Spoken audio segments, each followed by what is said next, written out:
అప్పుడు జగన్మోహన్ రెడ్డి గారు 3500 ఎకరాలు ఇస్తున్నాము జిందాల్ స్టీల్ జేఎస్డబ్ల్యూ సజ్జన్ జిందాల్ గారికి.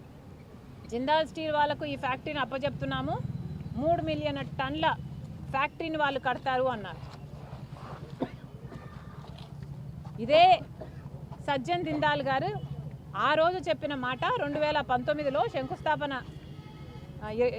2023లో జగన్మోహన్ రెడ్డి గారు 4వసారి ఇదే టెంకాయ కొట్టి శంకుస్థాపన చేసిన రోజున సజ్జన్ జిందాల్ గారు జగన్మోహన్ రెడ్డి గారి సంబంధం నాది అయింది ఎప్పటిదో, జగన్మోహన్ రెడ్డి గారు ఎప్పుడో చిన్నప్పుడే నా దగ్గరికి వచ్చి అప్రెంటిస్షిప్ చేద్దామనుకున్నారు అని, మా బంధం ఏనాటితో అని చెప్పుకుంటూ వచ్చారు. ఆ రోజు జనాలకు ఎవరికి అర్థం కాలేదు. జగన్మోహన్ రెడ్డి గారు అధికారంలోంచి దిగిపోయిన తర్వాత వాళ్ళ బంధం గురించి జనాలకు అర్థమైంది. కాదంబరి అనే ఆవిడ సజ్జన్ జిందాలు ఆమెకు అన్యాయం చేశారని, హెరాస్ చేస్తున్నారని ఆమె బాంబేలో కేసు పెడితే దాని గురించి జగన్మోహన్ రెడ్డి గారి సహాయం తీసుకొని ఆమెను బాంబే నుంచి అరెస్ట్ చేపించి 40 మంది పోలీసులను పంపించి అరెస్ట్ చేపించి ఇక్కడికి తీసుకొచ్చి 40 రోజుల పాటు జైల్లో పెట్టారు జగన్మోహన్ రెడ్డి గారు సజ్జన్ జిందాల్ కోసం.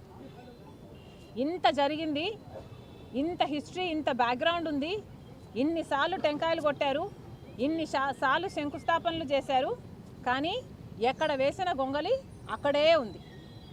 ఇప్పటి వరకు కూడా కడప స్టీల్ ఫ్యాక్టరీ ముందడుగు వేయనే లేదు.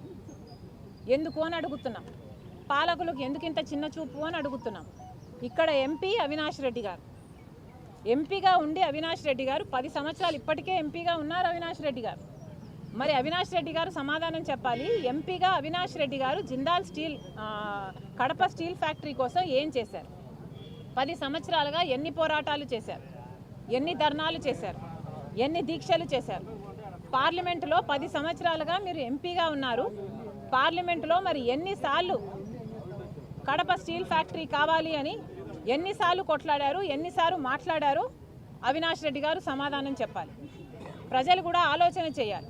ఇలాంటి వాళ్ళను మళ్ళీ మళ్ళీ ఎన్నుకోవాలా లేదో ప్రజలు ఆలోచన చేయాలి. ఇప్పుడు జగన్మోహన్ రెడ్డి గారు కూడా ఇక్కడ ఎమ్మెల్యే, సరే ముఖ్యమంత్రి కాలేదు, కనీసం ఎమ్మెల్యేగా అయితే ఉన్నాడు ఇక్కడ. ఇదే కడప జిల్లాకు సంబంధించిన ఎమ్మెల్యే మాజీ ముఖ్యమంత్రి జగన్మోహన్ రెడ్డి గారు. మరి ఇప్పుడు ఆయనైనా కూడా ఏం చేస్తున్నారో ప్రజలకు సమాధానం చెప్పాలి. ఇదే కడప జిల్లా ప్రజలు మీకు ఓట్లేసి గెలిపిస్తే 5 సంవత్సరాలు మీకు అవకాశం ఇస్తే తట్టెడు మట్టి తీసి అవతల పోసింది లేదు, ఫ్యాక్టరీ వచ్చింది లేదు. ఏది రాజశేఖర్ రెడ్డి గారి కళ అయిన కడప స్టీల్ ఫ్యాక్టరీ రత్నాల సీమను చేస్తుంది అని అనేవాడు రాజశేఖర్ రెడ్డి గారు. కడప స్టీల్ ఫ్యాక్టరీ 2 సార్లు టెంకాయలు కొట్టడం తప్పితే జగన్మోహన్ రెడ్డి గారు చేసింది ఏమీ లేదు. తీరా ఓడిపోయాడు.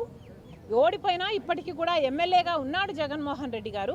పోనీ ఇప్పుడైనా ఏదైనా చేస్తున్నాడా అంటే ఇప్పుడు కూడా అసెంబ్లీకి వెళ్ళడట, మాట్లాడట, ప్రజలకు జరుగుతున్న అన్యాయాల గురించి నిలదీయడట. ఎందుకని అడుగుతున్నాం. జగన్మోహన్ రెడ్డి గారు ఇక్కడ ఎమ్మెల్యే అయినప్పుడు, ఈ జిల్లాకు సంబంధించిన ఎమ్మెల్యే